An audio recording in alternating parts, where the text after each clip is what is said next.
Boa tarde, queridos estudantes. Vamos lá para a nossa aula de análise linguística, a última desta sexta-feira linda, 28 de outubro.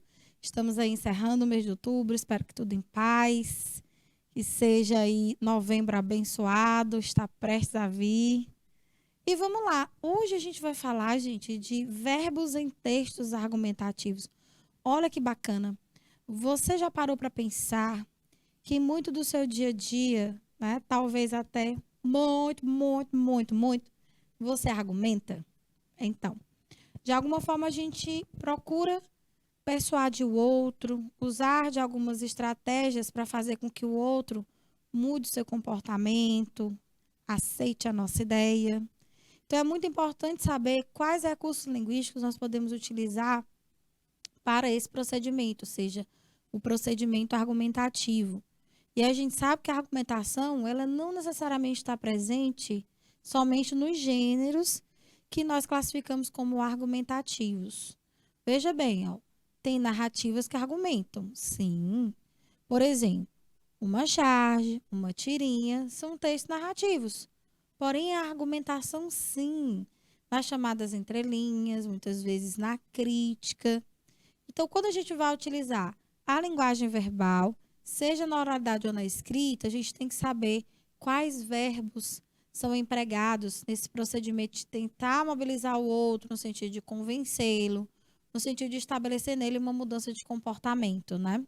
Seja para aceitar uma ideia ou até dissuadir, que é deixar de aceitar uma ideia, seja para consumir um produto ou um serviço, né? Nós temos a argumentação. E, evidentemente, nesse processo, a depender do gênero, eu posso utilizar uma série de tempos e modos verbais. Por isso que é importante o conhecimento do verbo, não é para aquela decoreba de você sair por aí conjugando o verbo. Claro que a conjugação é importante, muito. Mas a gente tem que saber de fato e de direito por que empregar o verbo e com que intenção. Esse é o verdadeiro princípio da análise linguística, né? Entender a língua do ponto de vista do funcionamento prático mesmo, no dia a dia, o que a gente faz com ela, por que às vezes ela é formal, por que às vezes ela é informal, entendeu? Vamos falar disso, galera. Vamos. Na aula da tia Flavinha, vamos bombar em argumentação, tá? Então, nós vamos falar da função dos verbos em textos argumentativos com base nos tempos e modos verbais. Como objetivos da aprendizagem, nós colocamos aqui, ó, conceituar e classificar os tempos e modos dentro de sua especificidade morfológica. Então, óbvio que essa noção preliminar de verbos em relação a flexões de modo, flexões de tempo, saber por que um modo é subjuntivo, outro é imperativo, outro é indicativo, saber que uns verbos estão no pretérito, no presente ou no futuro, isso é importantíssimo, claro. E reconhecer essas formas verbais dentro desses tempos, ó, presente, futuro, tá? Refletindo sobre o uso delas em textos argumentativos. Aí você pergunta, e eu tenho como argumentar com verbos no futuro do presente? Mas claro, gente, claro. Tudo, evidentemente, vai considerar o contexto de uso, né?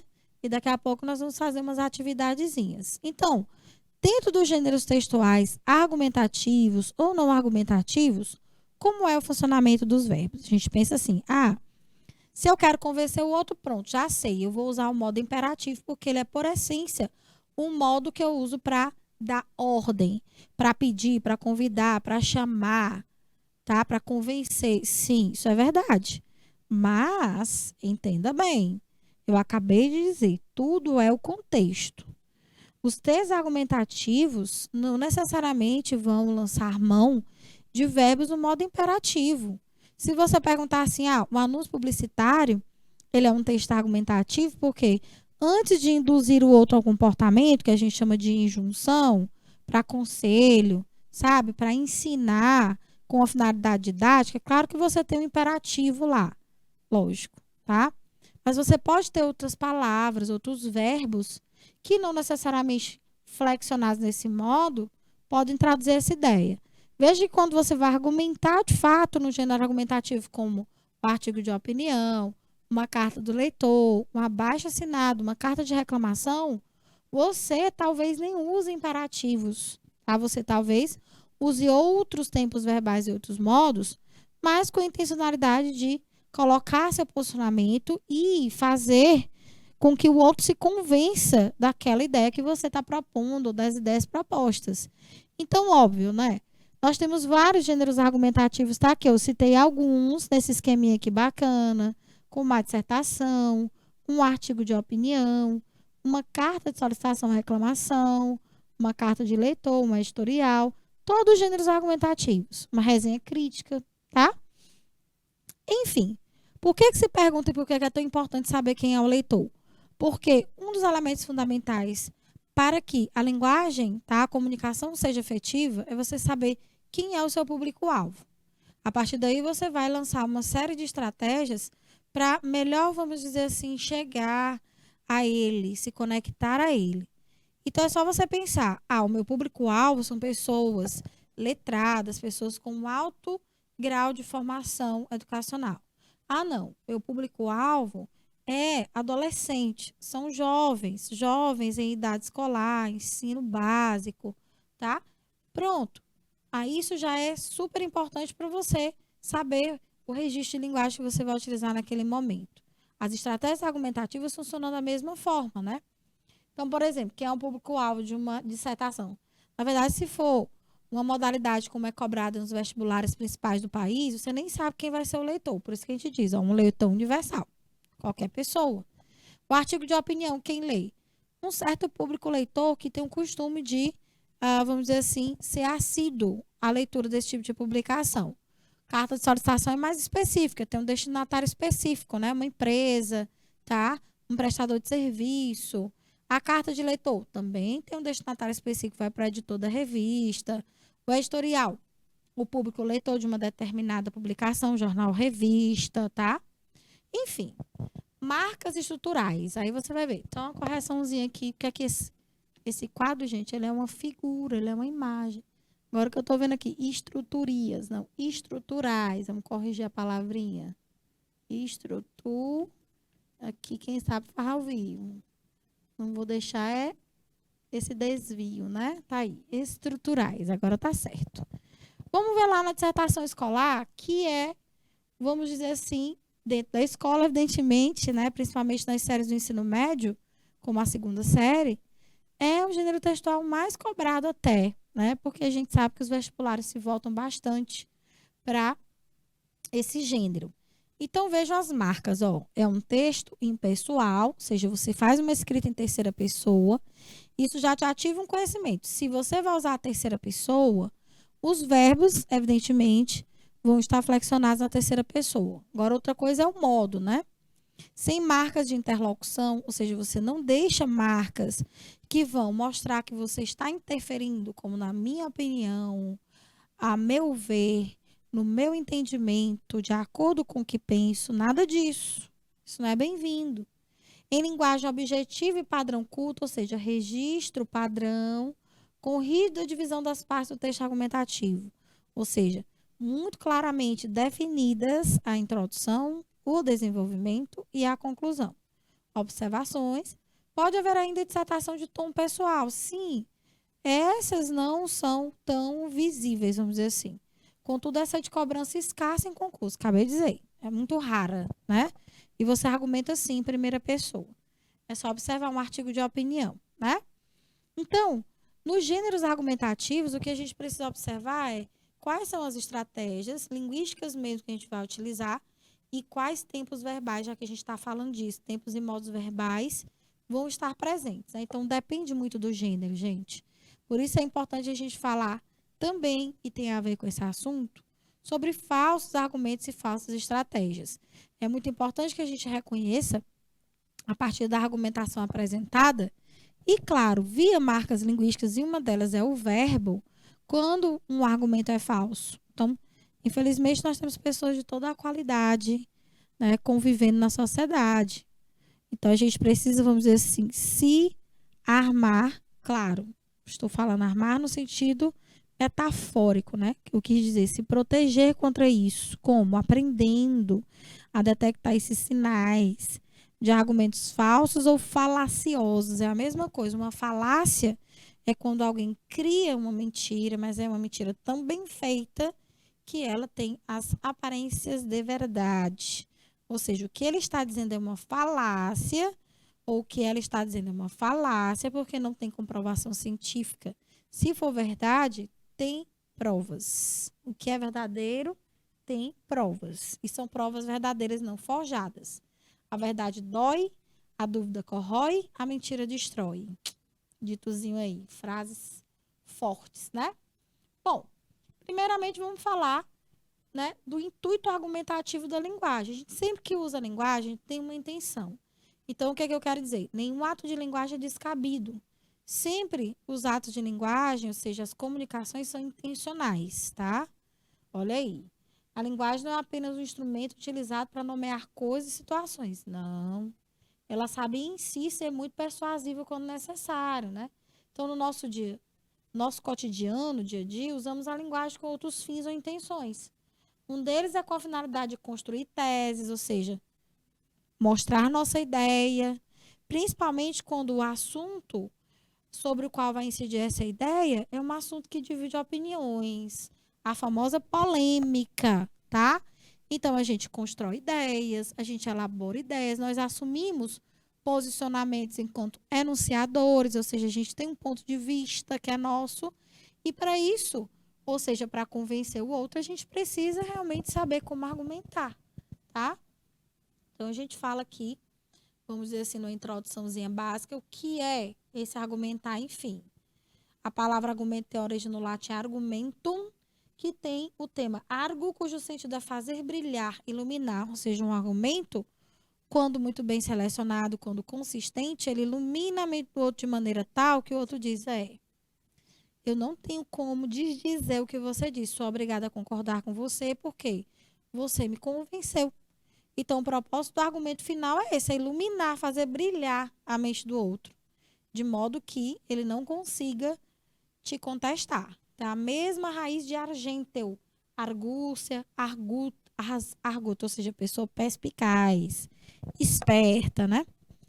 Os argumentos de um texto são facilmente localizados. Quando você identifica a tese, que é nada mais nada menos, queridos estudantes, do que a ideia central, você mesmo sabe disso. Nós já falamos sobre isso aqui. O Tite, ou a Tita de redação, fala muito sobre isso. Então, nada mais do que a ideia central.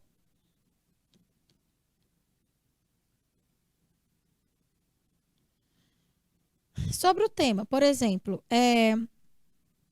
quando o ser humano tem o direito à cidadania cerceado pela falta de um registro oficial, que foi o tema de redação da primeira aplicação do ano passado, né, a aplicação impressa do Enem, o que você pensa sobre isso? Você acha que os cidadãos podem ser apagados, vamos dizer assim, civicamente, pela falta de um registro oficial de nascimento? Aí você diz, concordo. E no Brasil isso é um fato. Apesar de a Constituição Federal Brasileira de 1988 garantir a todo cidadão o direito básico à educação, à saúde, ao lazer, ao trabalho, à segurança, ao se negar o direito ao documento, né, infelizmente, muitas pessoas são apagadas socialmente, né? Ou seja, ficam invisibilizadas. Porque vocês sabem, gente, que para tudo tem que ter documento.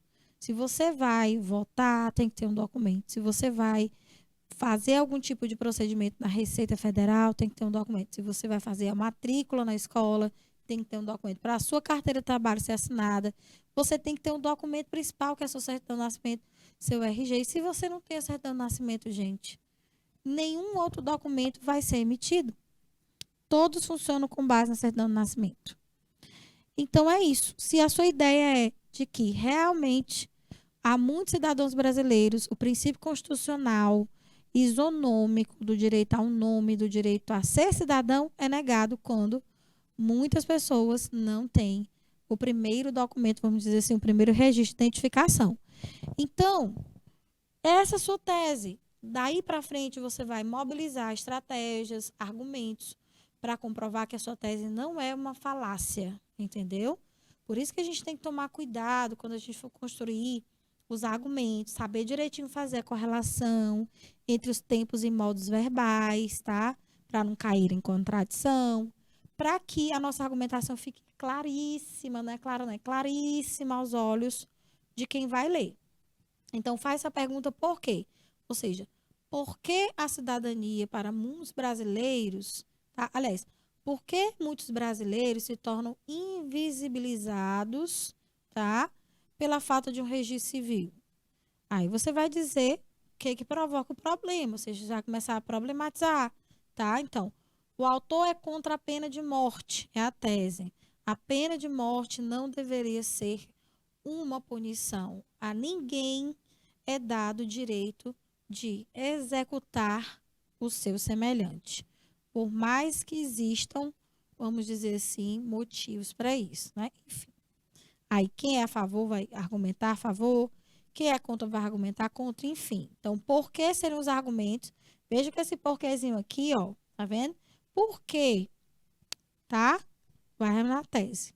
Depois, por que isso, porque é explicativo, ou seja, o momento que você vai explicar, apresentar raciocínio de causa e consequência, aí você já vai começar a construir a sua argumentação propriamente dita. Em vários gêneros isso acontece, inclusive gêneros que não são argumentativos, olha aí. A melhor forma de neutralizar um argumento idiota é ignorá-lo, concorda? Muitas vezes a pessoa não quer bater boca, não quer contestar, tá? Então, por exemplo, agora muitas ideias falsas, muitos argumentos falaciosos surgiram. A época agora recém-passada das vacinas, né? A descoberta das vacinas, foi dito muita coisa, nada, absolutamente nada comprovado cientificamente. Ou seja, gente, o que não pode ser comprovado não é verdadeiro, não tem como ser verdadeiro.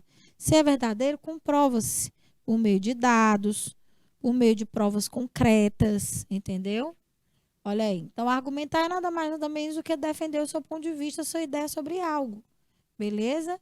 Então, dizemos que no texto argumentativo, o efeito buscado pelo seu produtor é a persuasão ou convencimento. Lembrando que nós já conversamos sobre isso. Ó. Lá nos textos publicitários, os anúncios publicitários, a gente vê muito isso aqui, a persuasão.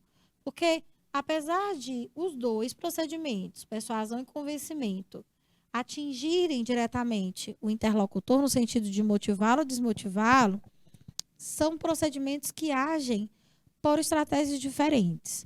Por exemplo, a persuasão, ela ataca mais, vamos dizer assim, entre aspas, ataca mais o interlocutor pelas suas preferências. Então, ela usa e abusa, tá, de estratégias como emoção, comoção, chantagem, choque, ameaça. Isso é procedimento argumentativo de persuasão. Quando a gente trabalha mais com raciocínio lógico, apresenta a relação, por exemplo, de causa e consequência, faz uma alusão histórica, conceitua, exemplifica, tá? Ou explica, isso é mais procedimento de convencimento. Então, é bem diferente. Essa daqui vai para a subjetividade, ou seja, apela para os gostos pessoais do interlocutor. Ah, você é muito inteligente, tá? Não acredito que você vai pensar assim. Apela logo, sabe? Aquela coisa mais apelativa. E aqui no convencimento, não. A coisa mais direta, a coisa mais objetiva. Aí você me pergunta, tia Flavinha, quero saber aí qual delas será predominante na dissertação escolar. Ah, bebê. Lógico que é a estratégia de convencimento. Então, na verdade, você está elaborando estratégias de convencimento, tá? Que envolvem não diretamente os verbos no modo imperativo, mas que trazem construções como é fato, de certo, felizmente ou infelizmente, é necessário, é preciso que o governo, é preciso que a sociedade, é preciso que a família junto à escola, enfim. Você vai utilizando os verbos de acordo com o que você quer determinar ali dentro daquele texto, tá? Então, é assim que a gente pensa. Tá vendo como é que a gente vai usar o verbo? Olha aí, de acordo com Citelli, o pensamento só se manifesta através da linguagem, inclusive a não verbal, como os gestos, as cores, as imagens, e a linguagem só se manifesta pelo pensamento. Pode-se afirmar que a linguagem é o próprio pensamento em ação, ou ainda o pensamento só se materializa na linguagem. Show! Vamos lá. Argumentos lógicos e falsos argumentos. A lógica é uma ciência, tá? Que ganhou bastante adesão aí na Grécia Antiga, gente. A aplicação clássica dela começou lá, com os filósofos gregos, né? Olha aí. Na argumentação, os elementos fundamentais são denominados de argumentos, tá? O papel da lógica é exatamente desvendar o que torna um argumento válido ou inválido. Por isso que quando você diz assim para o outro, gente, mas isso não faz sentido, isso não é lógico, quer dizer, você está contestando o que o outro está dizendo. Isso é um absurdo. Isso é um movimento de contestação, veja. Entendeu? Ou seja, a lógica, ela se baseia no fazer sentido. Então, se o que o outro diz, por não ter comprovação, não é lógico, é uma falácia, muito provavelmente. Você está diante de uma falácia, tá?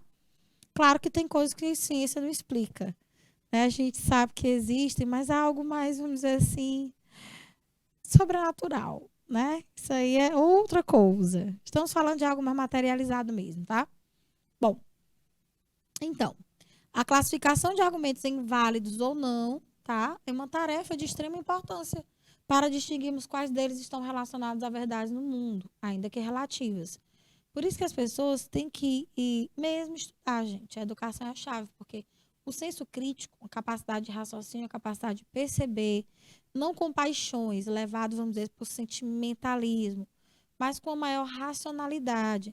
Perceber as coisas, avaliar as situações, não agir por impulso. Isso é muito importante, principalmente no momento em que vivemos, né?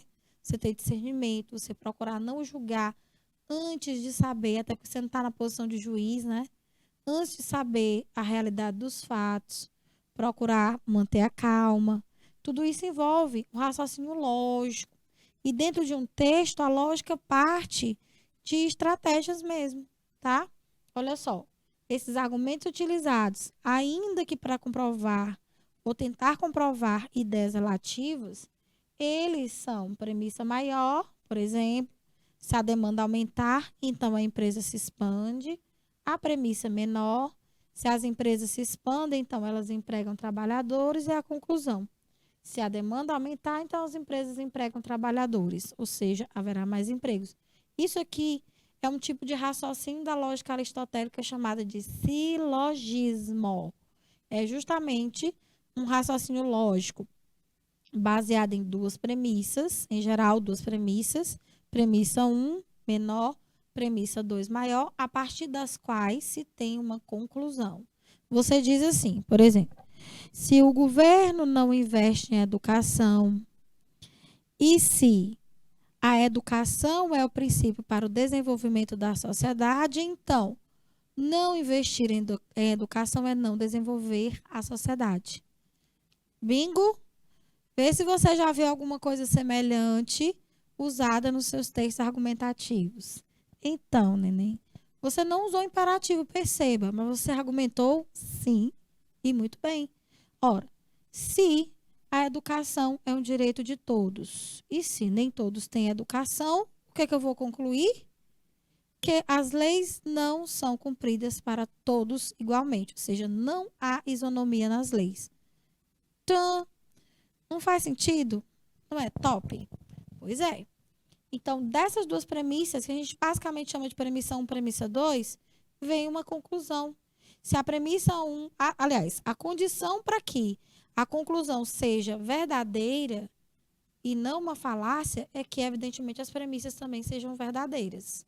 Veja que o exemplo que eu dei não é uma falácia, porque a Constituição brasileira diz que a educação é um direito de todos. 2, na prática a gente vê que nem todos têm educação. A que conclusão nós chegamos? Que não é falaciosa de jeito nenhum. As leis não são iguais para todos, ou seja, isso reforça a ideia de Gilberto Dimenstein na obra O Cidadão de Papel, que diz que as leis são muito bonitas, mas que nós somos, na verdade, cidadãos de papel, porque a nossa cidadania está nas leis, não na prática. É um dos pensamentos que ele desenvolve nesse livro, muito interessante, tá? Inclusive, eu super recomendo a leitura, O Cidadão de Papel.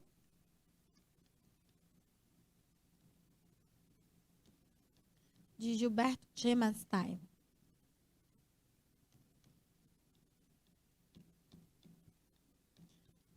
Eu não sei nem como é que escreve o nome dele, mas vocês com certeza vão achar no oráculo Dimenstein, não tem esse S não.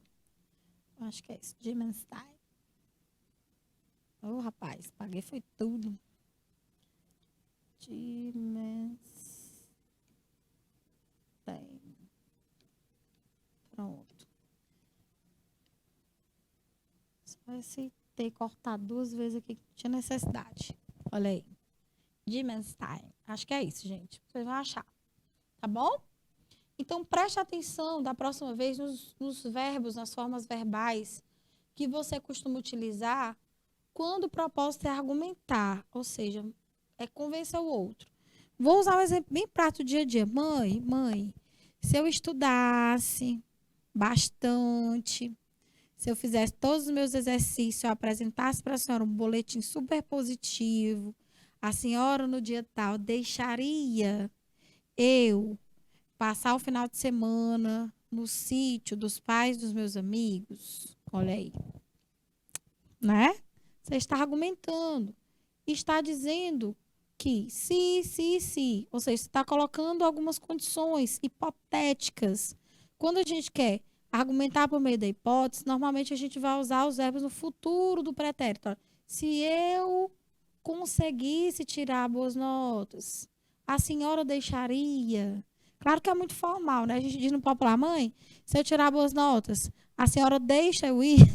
Ó, a gente fala assim no popular, né? Mas no final das contas, eu só fiz aí uma comparação entre exatamente as mesmas ideias, o mesmo tipo de discurso, né?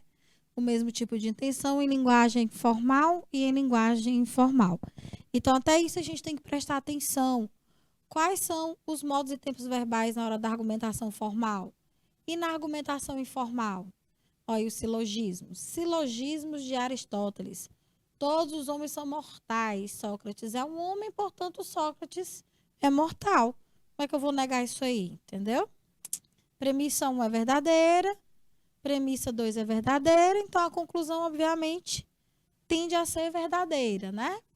Olha, eu trouxe alguns exemplos mais, vamos dizer assim, cômicos, né? Mais engraçados, para a gente ver que esses raciocínios lógicos eles não estão presentes só, como eu disse, nos gêneros argumentativos, né? Eu fiz questão de trazer aquele quadro, né? Mostrando para vocês, né, quem é o público-alvo, o gênero argumentativo em si, algumas características. E aqui, ó, um gênero que você está vendo que é bem conhecido como tirinha, né? Tenente, estou na maior dúvida. O general disse que sargento não é ninguém. Eu sou sargento, então não sou ninguém. Mas eu ouvi dizer que ninguém é perfeito. Então eu sou perfeito? Adoro. Olha aí a pegadinha. Sargento pode até ser, mas lembre-se que se toda regra tem uma exceção, você pode ser essa exceção. Aliás, se regra tem exceção, como poderia ser uma regra? Jesus. Eita, que isso aí vai longe, né? Gostei dessa tirinha, achei top. Mais um exemplo, ó. O pinguim é branco e preto. Alguns filmes antigos são branco e preto. Portanto, alguns pinguins são filmes antigos, gente. Olha como, para você ver que o contexto, né? Vamos dizer assim, desconstrói o silogismo. Eu não posso entender que essa conclusão é verdadeira. Só porque os pinguins têm as mesmas cores dos filmes dos filmes em preto e branco, eu não posso dizer que isso aqui é verdadeiro. Embora isso aqui seja verdadeiro, tá? Isso aqui também seja verdadeiro, filmes antigos eram realmente gravados em preto e branco, mas a conclusão a que ele chegou aí, com portanto, ó, não pode ser verdadeira, lógica. Outro ponto fraco dos pinguins. Fraquíssimo, não é porque não é uma verdade. Ou seja, um exemplo de texto cômico que apresenta pra gente uma clara falácia. Eita, mas essa palavra é chique, né, gente? Vocês vão usar agora demais. Falácia. Porque eu não posso dizer porque os pinguins têm a mesma cor dos filmes preto e branco, eles viram preto e branco. Ou eles viram pinguins. Ou eles viram filme antigo, né? Entenderam aí? Por isso que eu digo, gente, quando a gente se baseia no contexto, tudo é diferente, né? Contexto é topperson, é o máximo. Falsos argumentos ou falácias, falando aqui. Disso, né, dando continuidade, olha aí, um texto argumentativo é importante tomar cuidado com a falácia, ou seja, argumentos falsos, ilógicos, raciocínios infundados, pois prejudicam a argumentação. Se você vai argumentar com uma pessoa que é mais inteirada, vamos dizer assim, uma pessoa extremamente atualizada, ciente das coisas que acontecem, automaticamente ela vai te contestar. Se você não apresentar para ela uma prova contundente, ela vai estar dizendo que o seu raciocínio é falacioso. Então, se um argumento é falacioso, ele pode encontrar razões psicológicas, íntimas, emocionais, mas nunca lógicas. Por exemplo, alguém chega assim: se você me amasse, você ligaria para mim todo dia. Se você não liga para mim todo dia, então você não me ama. Isso pode ser falacioso. Às vezes a pessoa não liga, não quer dizer que ela não gosta, que ela não esteja pensando na outra. Pode haver motivos outros que levam a pessoa a não ligar ou a não poder ligar, né? Então é preciso estar atento à construção textual, gente. Prestar atenção mesmo ao contexto. Por quê? Os argumentos que a gente vai apresentar, já que a gente está falando disso, e dos verbos que vão argumentar, eles precisam ter uma lógica. Precisam ser plausíveis, no sentido de comprováveis, entende? Palpáveis. Então, cuidado com aqueles que parecem sustentar uma conclusão, mas na realidade não sustentam. Por quê? Porque não tem provas para isso, tá bom?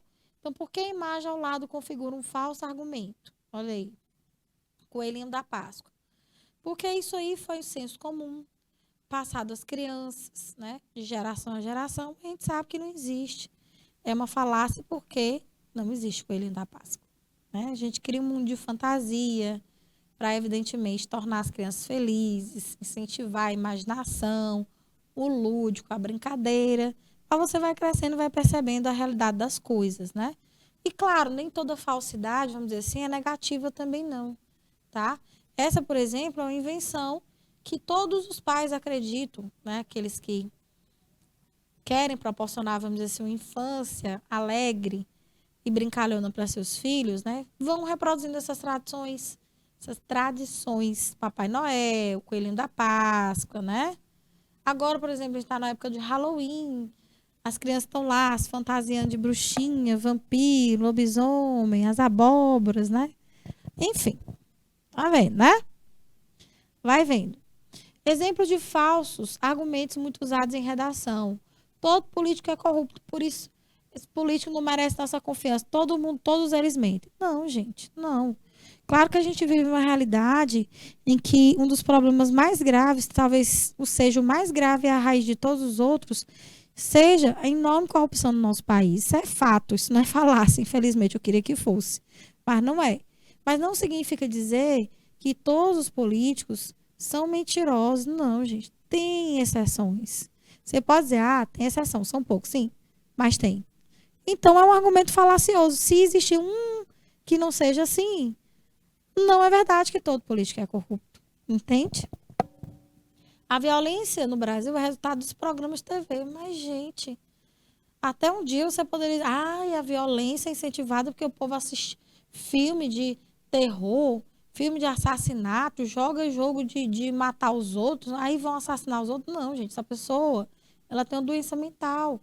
Não é porque ela é jogadora, não. Claro que tem alguns que sei lá, desenvolvem algum mecanismo, mas é um distúrbio mental, não é a TV em si.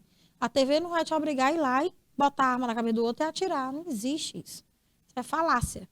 Joana morreu depois de fazer radioterapia. Então, quem tem câncer não deve fazer esse tipo de procedimento. Ó, isso aí é um desserviço. Porque existem cientistas, a ciência realmente estuda, se dedica para tornar a vida da gente melhor, mas tem gente atuando contra. Tem gente que inventa mentira. Tem gente que inventa mentira porque tem interesse em inventar essa mentira e sustentá-la, né? Então, olha aí. Evidentemente que os argumentos acima são falaciosos, porque não tem lógica no que se diz. Não tem lógica e não tem comprovação, porque não tem força de verdade, entende? Então, não pode sustentar uma conclusão. No primeiro exemplo, a afirmação não leva em consideração que possa existir políticos honestos. E existe, é verdade. Já no segundo, afirma-se que a única culpada pela violência é a mídia. Isso não é uma verdade absoluta. Pode ser, mas não é única culpada. Uma vez que a violência tem outras causas. No último exemplo, o fato de os eventos terem acontecido em sequência não significa que seja uma causa do outro. Não. Então, ela morreu depois de fazer a radioterapia, mas provavelmente não foi a radioterapia. O organismo já deveria estar muito debilitado devido ao estágio do câncer. E aí ela não suportou, é um tratamento forte, forte, né? Inclusive os médicos nem recomendam muitas vezes. Existem argumentos que, apesar de seguirem um raciocínio lógico, não são válidos porque ignoram a relatividade. Exemplo, exemplo de raciocínio lógico com argumentos inválidos. Premissa maior, todos os mamíferos têm pelo. Premissa menor, os cavalos têm pelos, logo são mamíferos. Conclusão, baleias são mamíferos. Baleia não tem pelo, né? Baleia é mamífero. Então, por isso que a gente não pode relativizar. Claro que a maioria dos mamíferos são peludinhos, mas há as exceções, né? Então, não tem como ser verdadeiro. No argumento válido são aceitas expressões como porque sim, não são, aliás. É assim, pronto. É sim, não, sem justificativa, não. O que você é a favor do aborto? Sou sim. Por quê? Porque sim. Funciona não, bebê. Senhoras e senhores, apresentamos argumento dos deuses. Eu sou a verdade e você é uma mentira. Não é. É sim. Não é. É sim, é sim, é sim. Não é, não é, não é. Aí fica os dois lá. E terminamos mais um argumento dos deuses. Nossa, quanta maturidade, hein? Quanta argumentação. Não é assim que funciona, né? Então, perceba que quando eles estão falando aqui, ó, olha os verbos. Eu sou a verdade e você é uma mentira. Verbos de ligação, ó, em afirmações. Aí continua com os verbos de ligação. Estão tentando argumentar. Tá vendo? Então, nem sempre é imperativo, né? Vamos lá. Fazer uma atividadezinha aqui para relaxar agora. Chega de teoria. Todos os homens são mortais. Sócrates é homem, portanto, Sócrates é mortal. Sobre o argumento acima, é correto afirmar que se trata de um non sequitur francês. Se trata de um argumento válido. Se trata de uma falsa analogia, ou seja, uma falsa tentativa de comparação aí. Se trata de uma petição de princípio, que são formas de argumentos, né? E aí, gente, o que é que vocês acham? Abacadabra pé de cabra. Se todos os homens são mortais e Sócrates é um homem, é verdade que Sócrates também é mortal, tá? Eu desconheço, espero que eu não esteja sendo falaciosa, mas eu desconheço um ser humano que tenha ou que seja imortal, né? A gente tem as metáforas, quando a gente diz assim, Machado de Assis é um imortal da Academia de Letras, mas a obra dele, o legado dele, enquanto escritor, jornalista, crítico, ficou mesmo depois da sua morte física, vamos dizer assim. Então, a morte, tá? Ou a imortalidade, literalmente falando, ela é impossível para qualquer ser humano, entendeu? Estamos falando de seres humanos. Então, é verdade que é um argumento correto, é um argumento válido, não é uma falácia, é um argumento concreto, porque se comprova, inclusive, no senso comum. Quem é que não sabe que todo mundo morre, fisicamente falando, entendeu? Então, não tem como. A ciência ainda não foi capaz de encontrar uma explicação para o surgimento do universo. Portanto, Deus existe. Sobre o argumento, é correto afirmar que se trata de um apelo à ignorância, se trata de um argumento válido, se trata de uma generalização apressada ou se trata de uma analogia. E aí? O que é que nós temos aí? E vão prestando atenção aos verbos empregados no argumento. Ó. A ciência foi capaz, verbo ser, pretérito perfeito indicativo, de encontrar, né? Foi capaz de encontrar aqui um verbo no infinitivo, uma explicação para o surgimento do verso, portanto, Deus existe, ó, presente indicativo. Estão vendo aí os verbinhos da argumentação? Então, tudo depende do tipo de argumentação, do tipo de raciocínio lógico empregado, tá? Veja. Se trata de um apelo à ignorância. Óbvio que não é prova. Eu não preciso de prova. Você não precisa de prova. Cada um tem o direito às suas crenças pessoais, aos seus valores, desde que você, evidentemente, não desrespeite o outro. Agora dizer que a ciência não encontrou uma explicação para o surgimento do universo. E isso é a prova de que Deus existe? Não, claro que não. Racionalmente, claro que não. Mas a gente acredita quer dizer, a gente não, eu vou falar por mim, né? Eu acredito que existe um ser maior, não tenho provas disso. infelizmente. Mas eu prefiro acreditar que sim. Não tenho provas, tá? Olha aí. Você deve ter ficado se perguntando o que é esse non sequitur. Non sequitur, em francês.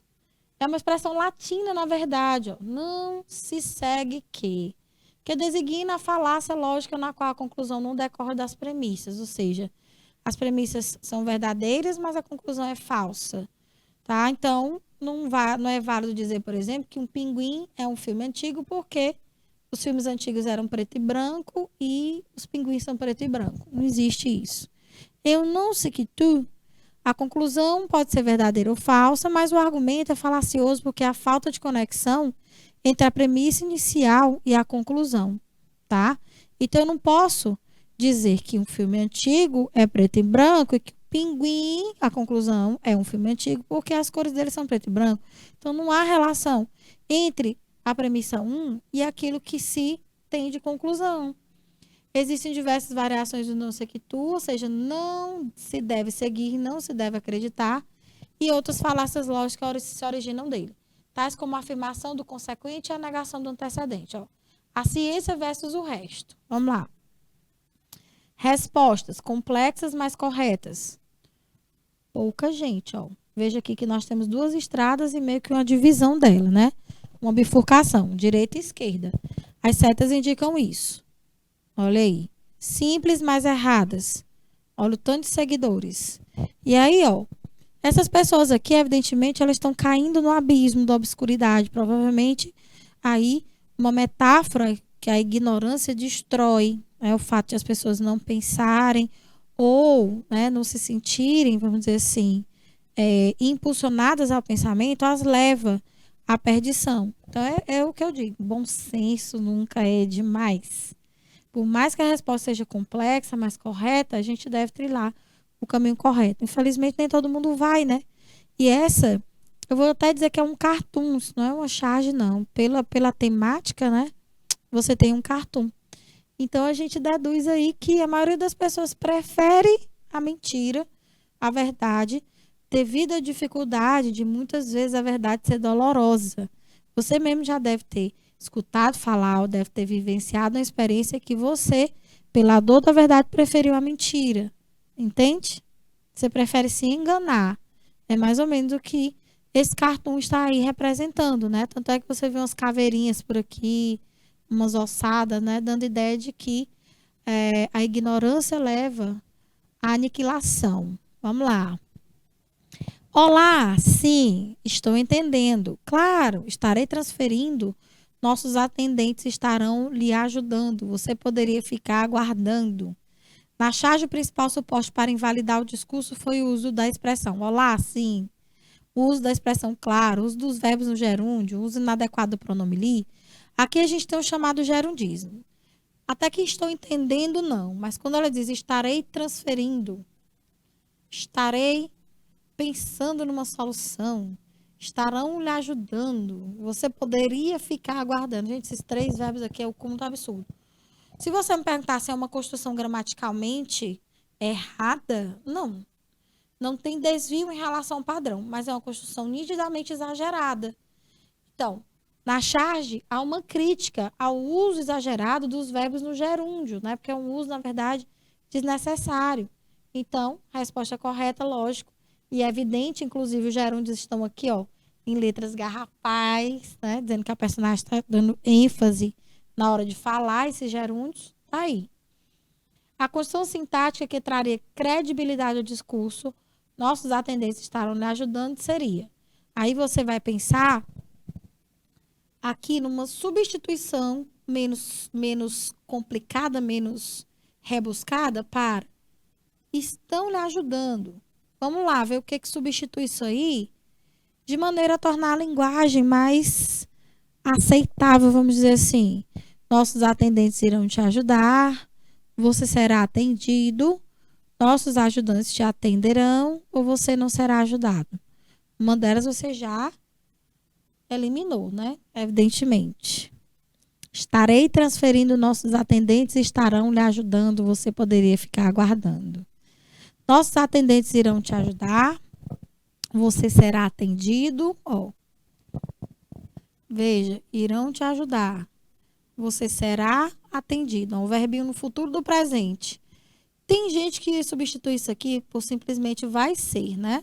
Faça até um comparativo com relação ao uso do futuro do presente, que é bastante simples, né? O presente, futuro do presente simples, que é bastante substituído por uma locução verbal que traz a mesma ideia. Olha só. A locução verbal ela vai apresentar o verbo vai no presente e o ser no infinitivo, que dá a ideia de futuro, vai ser, né?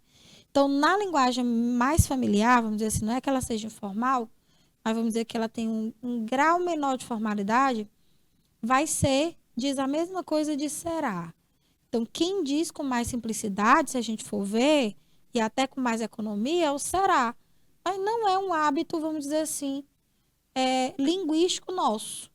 Olha só, você prefere dizer eu vou sair em 10 minutos ou você prefere dizer eu sairei em 10 minutos? Só pense o que, é que você usa que você vai entender o que, é que eu estou dizendo. Então, tudo evidentemente depende muito mais da situação, do contexto. Ó. Nossos atendentes irão te ajudar, cai bem. Eu também marcaria B, não vi problema nenhum. E você será atendido, né? Peraí, deixa eu ver se ela... Estou entendendo, estarei transferindo, nossos atendentes estarão lhe ajudando. Você pode ficar aguardando. Daria para ser a letra B sem problema, né? Sem problemas. Falsos argumentos e falsas estratégias. Ó, se, pois, alguém vos disser, eis aqui o Cristo, ou ei-lo aí, não acrediteis. Porque hão de surgir falsos cristos e falsos profetas, e farão grandes sinais e prodígios, de modo que, se possível fora, enganariam até os escolhidos. Palavra de Mateus, capítulo 24, versículos de 23 a 24. Nem Jesus Cristo escapa das fakes, é verdade. Falsos profetas tem aí demais, né, gente? E é por isso que a gente tem que estar ligados às formas de argumentação, aos verbos empregados, às palavras em si como um todo, né? Bora lá. Verbos em texto argumentativos. Na estrutura desse tipo de texto, gente, predominam verbos no modo indicativo. É verdade. Pode observar que quando você vai construir a sua dissertação escolar, você vai empregar verbos no modo indicativo. Um exemplozinho básico, ó. De certo, a realidade dos cidadãos. Aliás, não vou botar cidadão não, porque é meio contraditório, né? Dizer que uma pessoa que não tem documento é um cidadão. Não é considerado cidadão do ponto de vista legal, vamos dizer assim. A realidade de muitos brasileiros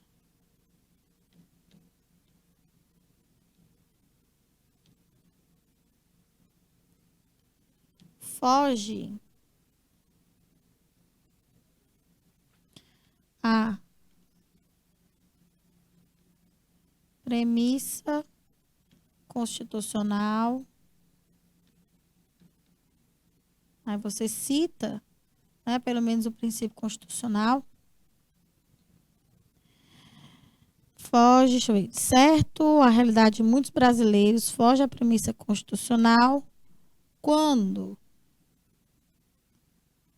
a eles é negado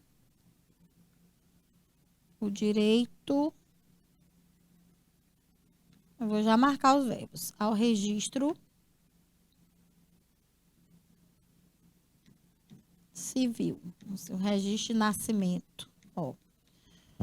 Escrevi um período, tá aqui, e seria, por exemplo, um trechinho, né, do desenvolvimento 1 na dissertação escolar. E vamos ver aqui os verbos, tá? Olha aí, ó. De certo, a realidade de muitos brasileiros, não vou botar aqui com efeito, que eu acho chiquérrimo. Para induzir a vocês a usar esse com efeito, que é a mesma coisa de certo, certamente, ó. Com efeito. Vá confundir com como efeito não, que a ideia é outra, viu? Com efeito, a realidade de muitos brasileiros foge, olha lá um presente indicativo bem aqui já, ó, foge à premissa constitucional quando a eles é negado, ó, locução verbal com verbo auxiliar, no presente também do indicativo, o direito ao registro civil. Nesse período composto aí, você vê duas formas verbais, ambas empregadas, no presente do indicativo. Aí você me pergunta, tia Flávia, o que presente indicativo tem a ver com argumentação na dissertação escolar? E muito. Como você está ali para apresentar seu ponto de vista e sustentar esse ponto de vista sobre, né, o tema tratado, é evidente que você usar presente, o tempo presente do modo indicativo ou do modo subjuntivo, indica que você está contextualizando a sua ideia ao momento da fala. E o presente, você deve lembrar, um dos sentidos mais corriqueiros dele, o presente do modo indicativo, é indicar algo que acontece no momento da fala. Com isso, qual é o efeito gerado no texto? Atualização. Quer dizer que você está falando de uma situação que no momento do discurso é atual, é algo recorrente, é algo presente. Então, a importância do presente indicativo na argumentação é essa, quer dizer, você está dizendo para o seu interlocutor que você está falando sobre algo da atualidade, tá entendendo? Então, tudo tem razão de ser, gente. Na linguagem, no discurso, não é diferente. Então, quando você usa um tempo verbal A, B ou C, pode estar certo de que o efeito de sentido estará presente lá, né? Então, em geral, talvez você não tenha parado para pensar nisso, mas se você for analisar devagarinho agora, com cuidado, um texto que você já tem escrito, um texto dissertativo argumentativo, preste atenção lá como você vai encontrar muitos presentes, né? A não ser quando você vai fazer uma alusão histórica, por exemplo, no passado, havia pessoas que, na Grécia Antiga, né, nasciam com algum tipo de deficiência e eram atiradas em abismos. Tá? Você poderia usar uma contextualização histórica, uma alusão histórica para falar, por exemplo, da situação das pessoas com deficiência e estabelecer um paralelo entre o passado e o presente. É um tipo de raciocínio válido, mas lá na época da alusão histórica, né, no momento exato que você fala no passado, na Grécia Antiga, em Esparta, as crianças que nasciam com deficiência eram sacrificadas, eram atiradas em abismos. Enfim, aí você, atualmente, no Brasil, é possível perceber que muitas pessoas que não têm a sua situação legalizada, aliás, não têm a sua problemática resolvida, são desprezadas socialmente, não existem ações do governo que se voltem para o desenvolvimento, o bem-estar social dessas pessoas, Brasil mostra-se como uma realidade parecida com a de Esparta. Não porque ele mata, né? Mas mata em vida, que é a pior morte. Que é negar a essas pessoas o direito de se desenvolver. As pessoas com deficiência, as famosas PCDs, ou então PNE, pessoas com necessidades especiais. Tá? Tudo tem uma razão de ser, meu povo lindo. Olha aí, ó. Trabalhador não é máquina. Aqui a gente pegou um trechinho aqui de Domênico De Masi em O Ócio Criativo, Rio de Janeiro Sextante. A vida de um desempregado é horrível, porque na nossa sociedade tudo depende do trabalho. Salário, contratos profissionais, prestígio. E quando se é católico, até o resgate do pecado original e o bilhete de ingresso para o paraíso. Portanto, se falta o trabalho, falta tudo. Olha, presente do indicativo, presente do indicativo, presente do indicativo. Pode olhar. Mas corre-se o risco de que o problema do desemprego coloque em segundo plano o problema de quem tem um emprego. Com uma frequência sempre maior, a vida do trabalhador é transformada, a locução verbal, voz passiva, o verbo auxiliar lá no presente, no inferno. Por quê? As organizações das empresas se preocupam, mais uma vez, ó, presente, em multiplicar a quantidade de produtos, mas não dão a mínima para a felicidade de quem os produz. Então, vem mais uma vez aqui, ó, presente indicativo. Vem um infinitivozinho aqui, né? Que é utilizado aí como substantivo, já que ele é objeto direto do verbo preocupar-se. Se preocupam em. Enfim, você percebe que na maioria do texto predomina o tempo presente do modo indicativo. Então, gente, ó, aqui ao longo desses slides, a gente tem umas questõezinhas que vocês vão resolver. Eu coloquei até questões do Enem para vocês avaliarem a importância dos verbos na argumentação. Como se trata de um texto verbal escrito, né? Quanto mais você dominar sobre esses verbos, principalmente em relação à dissertação escolar, que é o gênero para o qual acredito que você esteja mais preparando, né? Cobrado aí na maioria dos vestibulares do país. Então, o análise dos verbos, a compreensão dos efeitos que os tempos e modos verbais podem provocar, não só no texto argumentativo, que foi sobre o que a gente falou hoje, mas também no injuntivo, no expositivo, no narrativo, é importantíssimo, tá?